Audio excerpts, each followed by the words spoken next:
One आज हम इलेक्ट्रोस्टिक जो हमारा चैप्टर है उससे रिलेटेड न्यूमेरिकल्स करेंगे।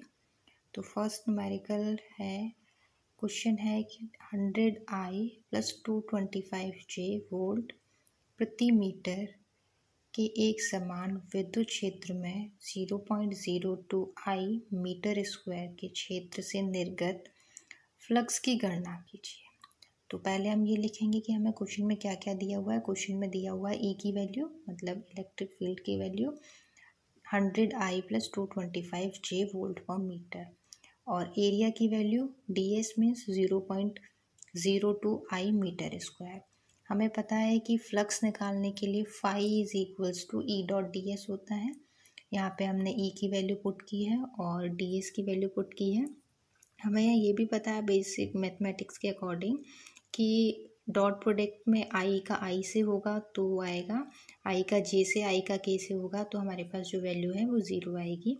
तो हमारे पास यहाँ से डॉट प्रोडक्ट हमने किया आई को आई के साथ में, तो हमारे पास आया 100 × 0.02 वोल्ट मीटर और हमारे पास फ्लक्स की वैल्यू यहाँ से आई 2 वोल्ट मीटर।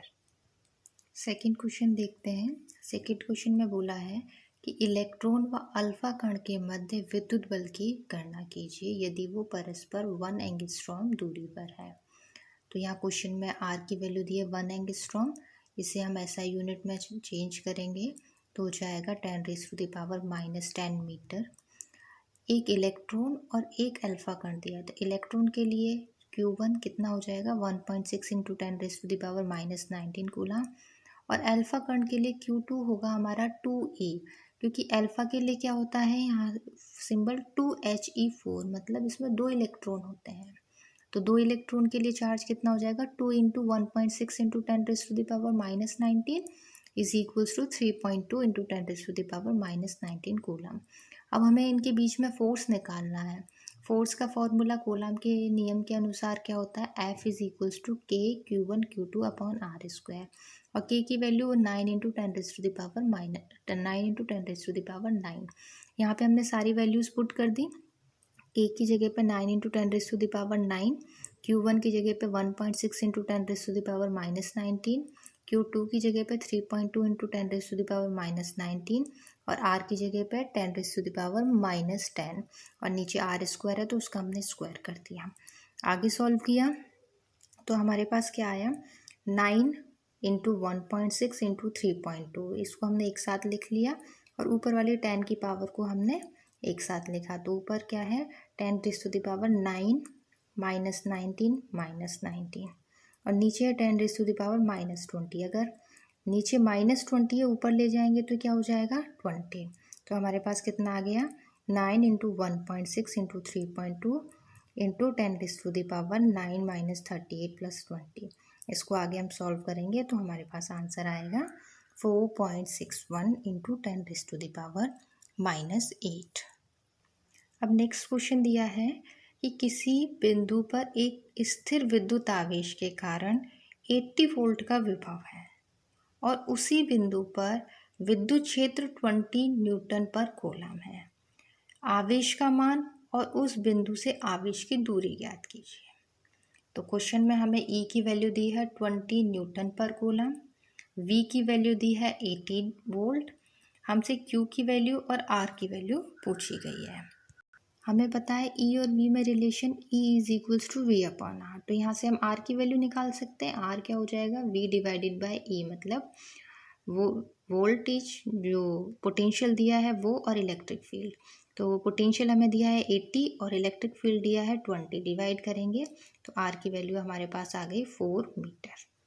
और हमें पोटेंशियल का एक और फॉर्मूला पता है V = KQ/R।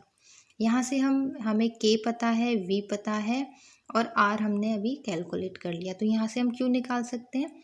तो Q का क्या फॉर्मूला हो जाएगा V × R / Q। V की जगह 80, R की जगह अभी हमने कैलकुलेट किया 4 और K की जगह 9 × 10⁻9। इसको हम सॉल्व करेंगे तो यहाँ से हमारे पास Q की वैल्यू आ जाएगी 3.56 × 10⁻⁻8 कूलम। नेक्स्ट क्वेश्चन, समान परिमाण के दो समान आवेश एक दूसरे से 0.144 न्यूटन बल से प्रतिकर्षित करते हैं। यदि मध्य में 5 सेंटीमीटर की डिस्टेंस हो तो उनका परिमाण ज्ञात कीजिए। एफ की वैल्यू दी है 0.144 न्यूटन, आर की वैल्यू दी है 5 सेंटीमीटर। इसे मीटर में चेंज करेंगे तो 10⁻⁻² से मल्टीप्लाई करना पड़ेगा और आंसर हमारे पास आएगा 0.05 मीटर। क्वेश्चन में बोला दो समान आवेश मतलब Q1 और Q2 की वैल्यू सेम होगी, तो Q1 और Q2 की वैल्यू निकालनी है। तो हम कूलाम का नियम लगाएंगे, F = K Q1 Q2 upon R²। यहाँ से Q1 और Q2 दोनों की वैल्यू Q रख लें तो हमारे पास फॉर्मूला क्या बन के आएगा, Q = R√F/K। अब यहाँ पे हमने R की जगह पे 0.05 पुट किया है, F की जगह पे 144 और यहाँ पे पॉइंट हटा के और हमने नीचे 10 की पावर को इंक्रीज कर दिया है। अब 144 किसका स्क्वायर होता है, 12 का, और नीचे है हमारे पास 9 × 10⁻12। 9 होता है 3 का स्क्वायर और 10⁻12 का अंडर रूट करेंगे तो हमारे पास आएगा 10⁻6। तो हमारे पास क्या आया, यहाँ से हमने 0.05 में पॉइंट हटा के नीचे 100 बढ़ा दिया तो 5 / 100 ×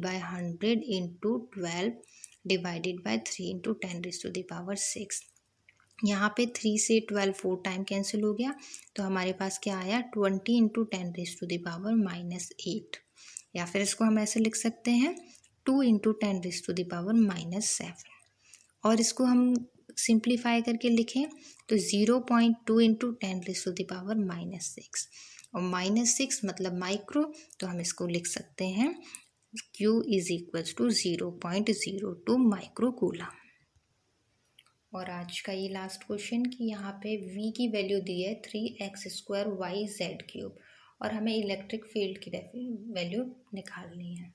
तो हमने जब इसकी थ्योरी पढ़ी थी तो वहाँ पढ़ा था E = -ग्रेड V।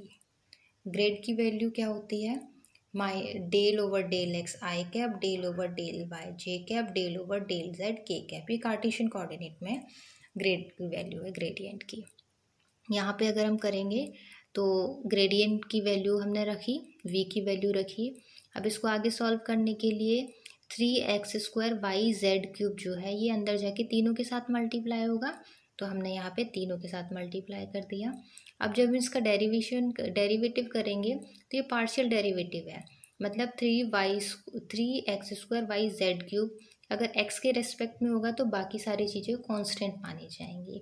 तो 3y/z³ कांस्टेंट हो गया, x² का डेरिवेटिव किया तो क्या आया, 2x। सेकेंड टर्म में x² 3z³ कांस्टेंट हो गया, y का डेरिवेटिव किया तो आया 1। थर्ड टर्म में 3x² y कांस्टेंट हो गया और z का डेरिवेटिव किया तो आया 3z²। मल्टीप्लाई किया तो हमारे पास आंसर क्या आया, -6xyz³ i cap plus 3x² z³ j cap plus 9x² yz² k cap.